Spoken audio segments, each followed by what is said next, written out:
on, Rangers, come on, son. We'll see you in the round of 16. Rangers are going through. They defeat Braga. And honestly, in all honesty, Steven Gerrard, what a masterclass of a tactical performance against Braga. I thought, in all honesty, that Rangers were obviously the more talented, I think, of the two sides. Whatever thought process it was in the management room to bring IANIS Hagi to this club, thank you. Thank you, thank you, thank you. This man has changed Rangers tenfold. It's absolutely unbelievable because, I mean, with no Alfredo Morelos, I really did think, where are the goals going to come from? And they're going to come from IANIS Hagi. He has been absolutely phenomenal.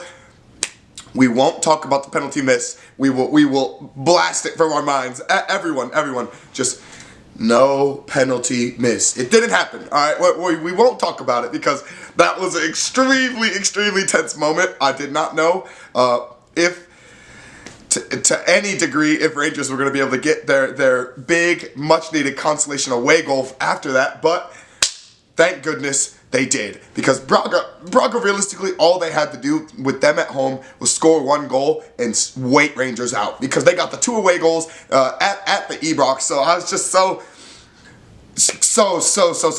scared, extremely scared, and especially because Braga, they did control possession in this game. They controlled a lot of the possession. They had 13 shots, but where they failed, and failed miserably, was to get past Alan McGregor. They could not do it. They could not do it. And actually, 13 shots, only 1 on target in the entire game. That is what you want to see from a defense. That is what you want to see from a pure counter-attacking style. And then on the other end, 9 shots, 5 on target, led by Ryan Kent, led by IANIS Hagi, eventually led by Shea Ojo, who came in off the bench. I thought did actually pretty well.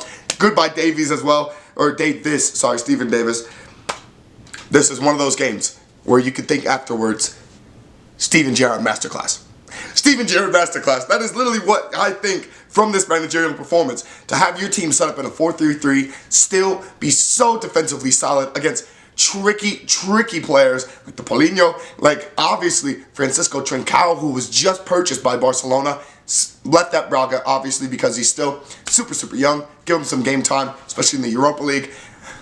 But I think people expected him to be the next João Felix in this game. They wanted to see him go off and do absolute wonders. He was very tricky to deal with, especially that 3-4-2-1 that Braga play. I really did think at several moments in the game that their tricky wingers are probably going to find a way to pry this Rangers defense open. But the counterattack was just so damn crucial. It was so deadly, and literally in every thought of the word, the link-up play was just glorious. And thank God Scott Arfield got the penalty, or drew the penalty. It was said that IANIS Hagi couldn't convert, but I mean, what penalty couldn't IANIS Hagi continuing. But then IANIS Hagi made up for it with the beautiful through ball, slicing its way all the way through to Ryan Kent on the counter in the break. Tucked it home, left Rangers with a much-needed A, away goal, and B, a little bit of cushion to then sit back and wait Braga out. And thank goodness it wasn't like the first leg where Rangers were able to make the comeback against Braga. Rangers held strong. They held strong. They held firm. They're going to the round of 16 of the Europa League to face who knows who. It's going to be an amazing draw. I'm very concerned because I feel like Rangers now are in it. This is it. I mean, this is literally it. If we're talking round of 16, we are talking, you can end up with the likes of an Arsenal or a Man United or Olympiacos or Ajax, or maybe not Salzburg. Salzburg got demolished by Frankfurt, but that's because they lost all their good players. But could end up with the likes of a Frankfurt and Inter Milan. Like, there are so many. Wolves, that would be a worst case scenario, because I think Wolves are probably the most dangerous team in the Europa League. But Rangers are now in it. Oh my goodness, it just hit me. Could end up with a Celtic. I mean, literally anything is possible that could happen in the round of 16 of the Europa League for Rangers. But I'm happy that I'm happy that they just got through. I'm just happy to see them through to the next round, being able to compete still in the Europa League. Still, I mean, this weekend's results in the league weren't that great as far as the help is concerned. But nonetheless, I mean, to still end up possibly in the Europa League qualifiers for next year and still end up in the competition. So Rangers are still in 3 competitions.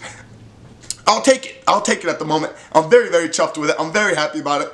But obviously, you guys gotta let me know your thoughts. What were your thoughts? I know you guys were probably screaming like I was at the TV when the penalty was a miss, but thank goodness IANIS Hagi made up for it later, and this Rangers team held strong against a super, super tricky Braga side.